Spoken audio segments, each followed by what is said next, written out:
When children don't play, they don't understand their own capabilities. Through play, children are learning that they are able.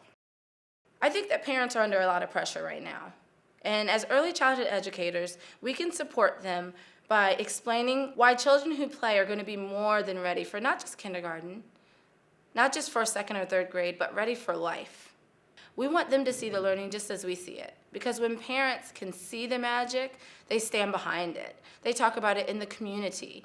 And they fight for and advocate for their child within the school system. In play, there's no such thing as failure. You try and you try again.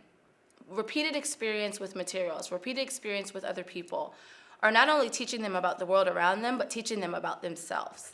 I think that we need to provide environments that are conducive to play. We need to provide spaces where children are trusted and adults step back and allow them to do what they naturally do. So our work and our space is in ensuring that the environment will propel creativity. Play encourages a sense of collaboration, teamwork.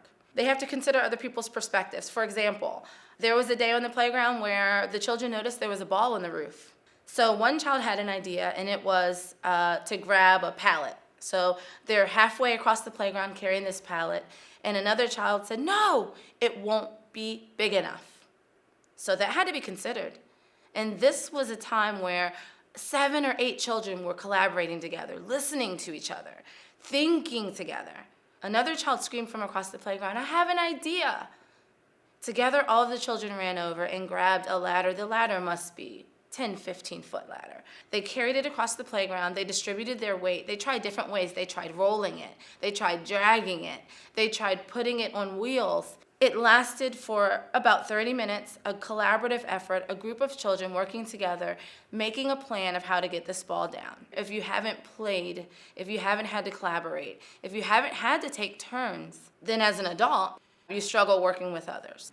This is about self-initiated passion and drive for learning. And as children play, those neurons are firing. Those connections are being made. Their brain is developing parts of the brain that don't develop without play, without interaction, without joy, without spontaneity. Children who are in a play-based environment thrive on trying new things. Something as simple as children making mud pies. There was a week where it was all the rage. The children started to create a restaurant.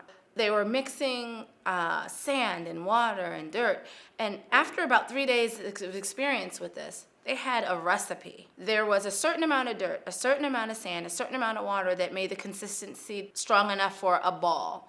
There was a different recipe for pancakes and a different recipe for cookies. So I watched as groups of children not only understood the dynamics of creating this mixture, but were able to communicate it to each other.